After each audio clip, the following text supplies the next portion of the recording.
কার্তিক মহারাজ, যিনি আপনারা জানেন এর আগে পদ্মশ্রী পেয়েছেন, তার একটা কুকীর্তি ফাঁস হচ্ছে এবং সে ফাঁস যিনি করছেন তার মুখ থেকে সরাসরি আগে শুনবো, পরে আসছি।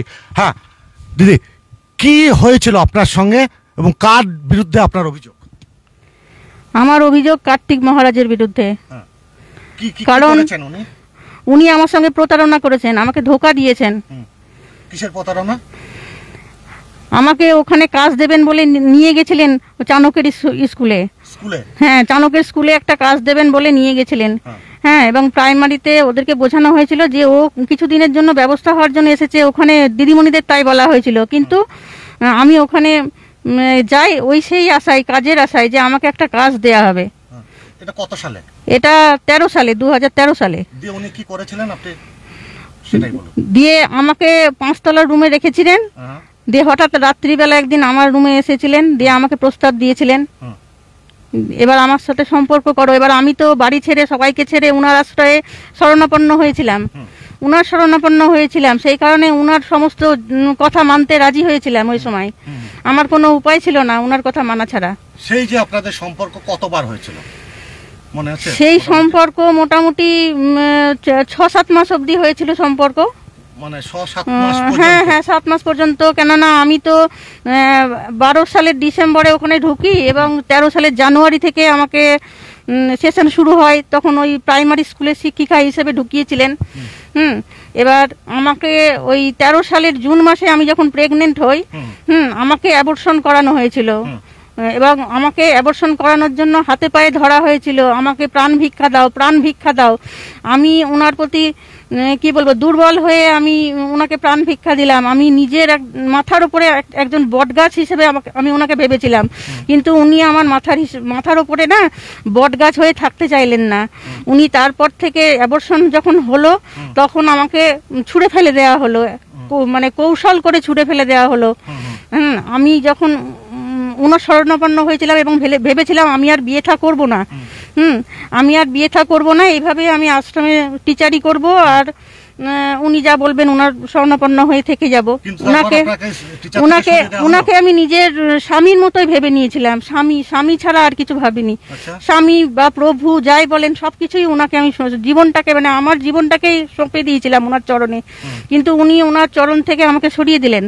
এটা কেন হলো আমার সঙ্গে? আমি খুব দুঃখিত এবং লজ্জিত। আমি একজন টিচার হিসেবেও খুবই লজ্জিত, কেননা আমাকে টিচারের পদ থেকে সরানো হয়েছে, আমার পেটে লাথি মারা হয়েছে ওখানে। সেই জন্য আমি খুব লজ্জিত এবং দুঃখিত। আমি সেই থেকে মনে মনে গুমড়ে আছি।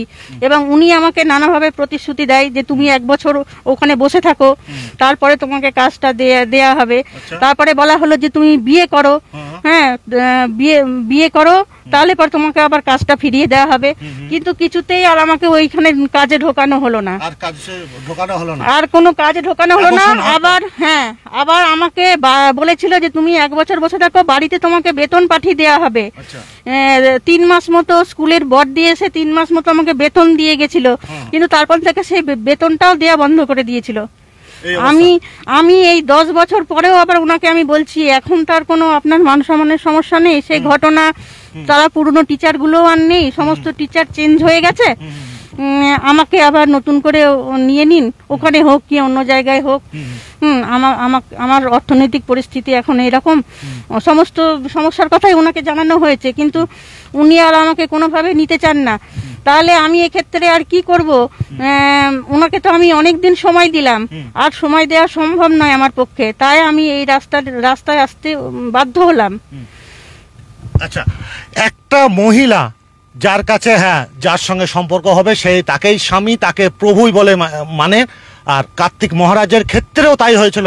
উনি ওনাকে স্বামী এবং সঙ্গে প্রভু হিসেবে মেনেছিলেন, কিন্তু উনার যেটা অভিযোগ উনি সে কথা রাখেননি। দীর্ঘ 6-7 মাস ধরে তাদের শারীরিক সম্পর্ক হয় এবং সেই শারীরিক সম্পর্কের হওয়ার পর রীতিমতো উনি প্রেগনেন্ট হয়ে যায় এবং প্রেগনেন্ট হওয়ার পর সেটা অ্যাবর্শন করা হয়েছে। অ্যাবর্শনের পর বলা হয়েছিল নাকি না তুমি বাড়িতে বসে থাকো, তোমার বেতন পৌঁছে যাবে। তারপর 3 মাস বেতন বাড়িতে পৌঁছানোর পর বেতনও বন্ধ হয়ে গেছে। এমনই অভিযোগ করছেন উনি। এখন আপনি কি করবেন? ওখানকার অনেক লোকজন বলছে যে এই ম্যাডামের এই কাজ, উনি অন্যায় করলেন, ওনার সাথে ওনার একটা শাস্তি হওয়া দরকার। আর উনি এতটাই তখন ত্যাগ করলেন, ওনার জন্য এতটাই ত্যাগ করলেন, যে সময় ওনার অত বড় শাস্তি হওয়ার কথা ছিল সেই জায়গা থেকে উনি বাঁচিয়ে আনলেন তখন, তাহলে ওনার জন্য কেন উনি কিছু করলেন না? এটা মানে সবাই ব্যবস্থা করুক যাতে আমার কিছু একটা হোক। মানে আপনাকে কোনোভাবে দেখা হয়নি? কোনোভাবে দেখা হয়নি। হ্যাঁ, মানে পুলিশে অভিযোগ করবেন তো? হ্যাঁ হ্যাঁ, কোনোভাবে দেখা হয়নি। আমার প্রশাসনের অভিযোগ করা ছাড়া আর কোনো উপায় নেই। আমার ফ্যামিলিও আমার কথা শুনবে না, ফ্যামিলি চাইবে না যে মানে ওনার বিরুদ্ধে আমি কোনো কিছু করি। হ্যাঁ, আমি তাই জন্য এসেছি, কারণ আমি একাই বাঁচি, একাই বাঁচতে হবে, কারণ ফ্যামিলি সবসময় আমার পাশে থাকেও না। এই হচ্ছে ঘটনা। আমাদের কাছে অনেক কিন্তু কল রেকর্ড আছে, সেই কল রেকর্ড ভবিষ্যতে হয়তো আমরা দেখাবো। হ্যাঁ, এখানে আপনাদের নামটা দেখাচ্ছি না, কিন্তু এই যে স্কুল আপনাদের একটু আমি বলবো দেখাতে। হ্যাঁ, এখানে লেখা আছে মাননীয় শিক্ষিকা 2014 শিক্ষাবর্ষের শিক্ষাদানের প্রতি প্রগাঢ় ভালোবাসা, নিষ্ঠা ও শ্রমশীলতার স্বীকৃতি স্বরূপ রূপে সামান্য স্মারক উপহার সহ এই অঙ্গীকার পত্র আন্তরিক প্রণামের সহিত সমর্পণ করা হলো। হ্যাঁ, শিক্ষক দিবস হিসেবে লেখা আছে, এবং এখানে যেটা ছাত্রী সম্পাদক একদম পুরো লেখা আছে ভারত সেবাশ্রম সংঘ চালিত। এই যে স্কুলটা, এই যে বিল্ডিংটা দেখছেন, ওই বিল্ডিংয়ে এই 5 তলায় এই মহিলা উনি কিন্তু থাকতেন, এবং এখানেই কিন্তু যতবার হয়েছে শারীরিক সম্পর্ক ম্যাক্সিমাম এখানেই হয়েছে। উনার বক্তব্য সেই কাগজ আমাদের সঙ্গে হাতে আছে। আজকে উনি কিন্তু পুলিশে অভিযোগ করবেন, এবং পুলিশে অভিযোগ করার পর ভবিষ্যতের রাজ্য রাজনীতি তোলপাড় করার মতো খবর। আর সেই খবর মুর্শিদাবাদ টুডে পর্দায় দেখছেন। হ্যাঁ, মুর্শিদাবাদ টুডে বারবার এটা ভয় পাই না, বারবার দেখাতে ভয় পাই না কারো কুকীর্তি ফাঁস করতে। আপনাদের আজকেও করছি, আপনারা কিন্তু বেশি বেশি করে শেয়ার করবেন। তার কারণ এই ধরনের সাধু সন্ত যারা সেজে থাকে তাদের ভেতরটা কতটা কালো, কতটা অন্ধকার, এটা সবার জানা দরকার। তার জন্য আপনারা বেশি বেশি শেয়ার করবেন এই খবরটা। হ্যাঁ, উনি এখন কি চাইছেন, আমার শেষ প্রশ্ন, আপনারা সঙ্গে থাকবেন। হ্যাঁ, কি চাইছেন আপনি? এরকম সাধুরা যাতে আর কোনো মেয়ের ক্ষতি এভাবে না করতে পারে, কাউকে ধোঁকা যেন না দিতে পারে।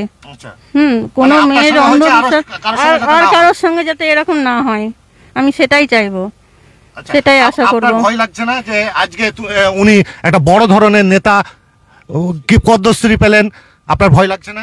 আমার ভয় কিসের? আমার জীবন তো শেষ করে দিয়েছেন উনি, আমার তো সবকিছুই শেষ করে দিয়েছেন। আমার আর জীবনের কি আছে? আমার কোনো ভয় নেই, কাউকে ভয় নেই।